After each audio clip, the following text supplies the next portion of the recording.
Halo Sobat Maestro Academy, kembali lagi bersama Maestro Academy, Pusat Pelatihan dan Sertifikasi BNSP. Nah, kali ini kita akan bahas tentang SKKNI ya, SKKNI khusus untuk Junior Web Developer ya. Menjadi seorang web developer tidak hanya membutuhkan keterampilan teknis ngoding, tapi juga kita juga perlu memenuhi standar kompetensi yang terukur. Nah, salah satu acuan resmi di Indonesia adalah SKKNI atau Standar Kompetensi Kerja Nasional Indonesia. Nah, kali ini kita akan bahas secara lengkap apa saja, ya mulai dari SKKNI itu sendiri, kemudian web developer, kemudian unit kompetensi dari junior web developer. Nah, jangan lupa subscribe dulu ya videonya, juga follow akun Ali_Hafiz. Nah, apa itu SKKNI? Jadi SKKNI adalah singkatan dari Standar Kompetensi Kerja Nasional Indonesia. Ini berfungsi sebagai pedoman resmi dari pemerintah untuk memastikan tenaga kerja memiliki kemampuan yang sesuai dengan kebutuhan industri. Nah, SKKNI disusun berdasarkan Kerangka Kualifikasi Nasional Indonesia atau KKNI dan mengacu pada standar internasional. Dalam bidang teknologi informasi, khususnya web development atau pengembang web, ya SKKNI memastikan bahwa seorang developer tidak hanya bisa ngoding, tapi juga mengikuti standar profesional seperti dokumentasi, struktur kode, dan praktik terbaik lainnya. Nah, kita sudah bahas nih apa itu SKKNI. Sekarang kita bahas apa itu web developer ya. Karena teman-teman di sini mau. Jadi, web developer adalah seorang yang bertugas membangun dan mengembangkan situs web atau aplikasi berbasis web. Nah, web developer ini ya menjadi 3 kategori. Apa itu? Pertama sebagai front end, kemudian back end, lalu ada full stack. Jadi kalau front end itu dia mengembangkan tampilan antarmuka atau user interface ya. Kemudian back end itu mengatur, mengembangkan pada logika sistem ya pengelolaan data bisa dari sisi servernya. Nah, di back end inilah pusat ya dari sistem informasi itu. Kalau front end ya dia tampilan di depan gitu ya. Jadi biasalah misalkan kalau kita di dapur ya, kalau kita di restoran ya tampilan ruang makan depan itu front end. Nah, back end itu berarti di dapurnya. Dia yang benar-benar melakukan pengolahan data ya itu di back end. Kemudian kalau full stack, berarti kalau full stack itu adalah keduanya. Dia yang melakukan semuanya dari awal sampai dia selesai. Dari desain ya, kemudian front end, back end, database semuanya diolah sama seorang full stack developer. Nah, kalau ini mau mengikuti yang junior web developer, jadi sebagai junior web developer fokusnya hal-hal yang mendasar ya. Tampilan mukanya pun nggak rumit ya, kemudian juga penulisan kode, struktur program yang rapi ya, kemudian nanti ada juga penggunaan library ya, itu hal itu yang um, untuk junior web developer, belum yang sampai rumit-rumit API dan lain sebagainya gitu ya. Nah, ini kemudian selanjutnya ini adalah daftar unit kompetensi ya untuk SKKNI junior web developer. Apa saja? Nah, kalau di sini ada sebuah tabel ya. Jadi itu ada kode unit dan ada judul unit kompetensi. Ya, kita fokus kepada judul unit ini ya. Jadi seorang junior developer itu harus memiliki kompetensi dalam 6 unit ini. Apa saja? Yang pertama mengimplementasikan user interface. Ya, dia user interface UI, ya Kak. Dia membuat tampilan awal gitu. Kemudian menerapkan perintah eksekusi bahasa pemrograman berbasis teks, grafik, dan multimedia. Jadi bisa melakukan pengolahan ya, pengolahan itu ya bisa input menampilkan teks ya, gambar, dan juga misalkan video gitu. Jadi di tampilan awalnya itu ada teks, gambar, dan video. Kemudian menyusun fungsi, file, dan sumber daya pemrograman yang lain dalam organisasi yang rapi. Kemudian nanti kita bahas lebih rinci di bawah ya, di selanjutnya. Kemudian menulis kode dengan prinsip sesuai guidelines dan best practice ya. Kemudian mengimplementasikan pemrograman terstruktur.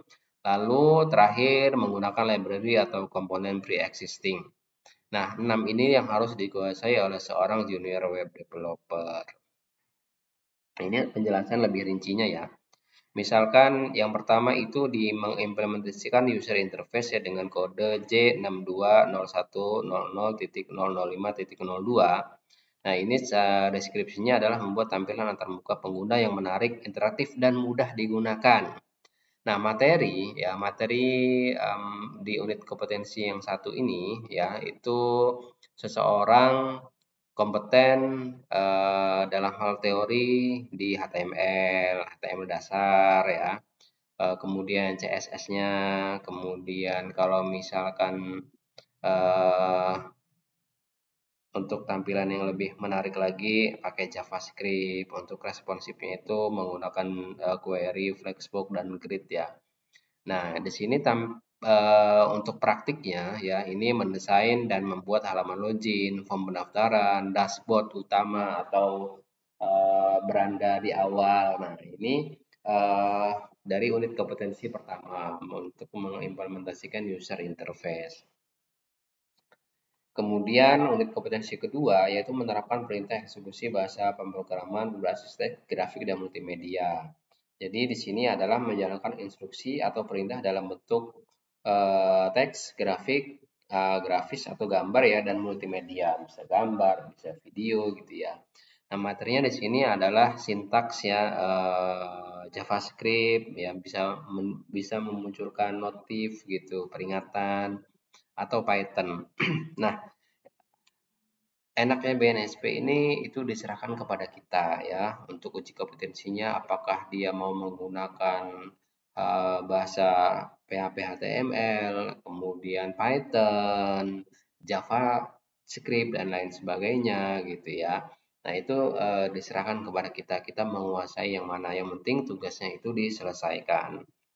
Kemudian materinya adalah struktur kontrol ya, if, loop ya, kemudian manipulasi elemen grafis atau suara ya, bisa audio.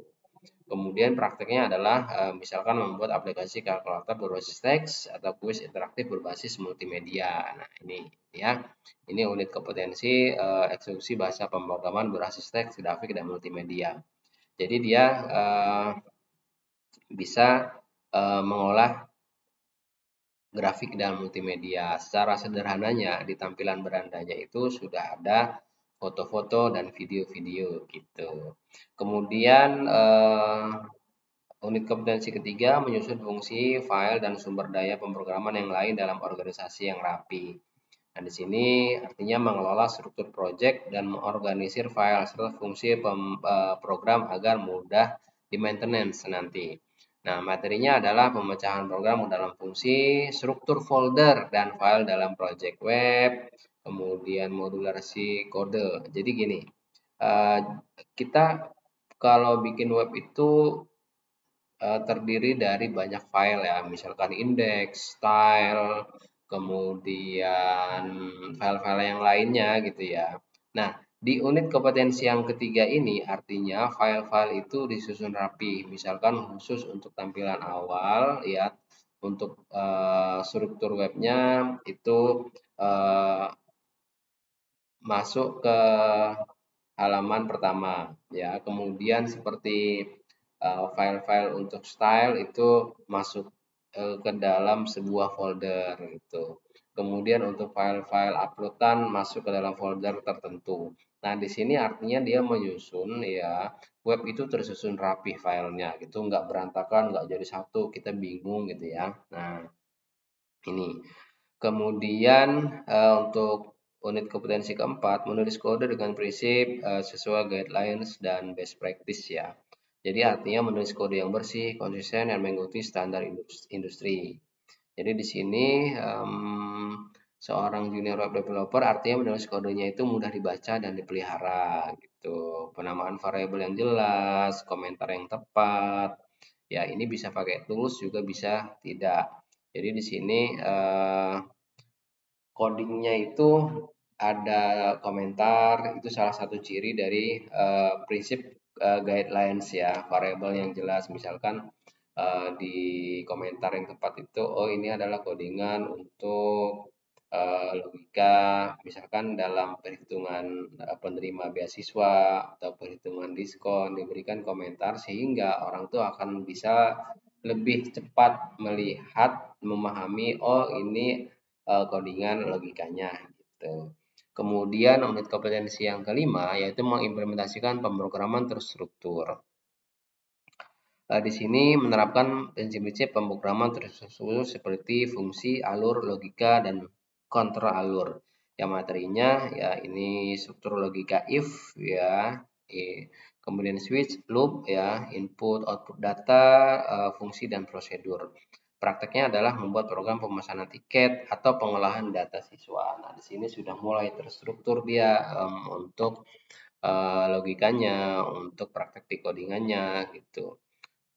Kemudian yang keenam adalah menggunakan library dan komponen pre-existing. Ya, di sini adalah memanfaatkan library atau pustaka atau framework yang sudah ada untuk mempercepat pengembangan aplikasi. Nah, di sini library contohnya misalkan untuk grafik ya kita bisa pakai Chart, JS, kemudian jQuery, Bootstrap dan lain sebagainya ya.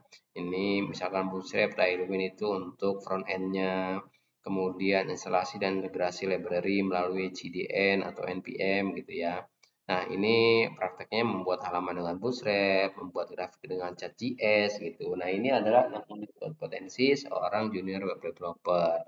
Jadi hanya 6 inilah yang akan diujikan ketika teman-teman mengambil sertifikasi BNSP. Nah, mempelajari dan menguasai seluruh unit dalam SKKNI Junior Web Developer ini akan memberikan fondasi yang kuat bagi calon profesional di bidang pengembang web.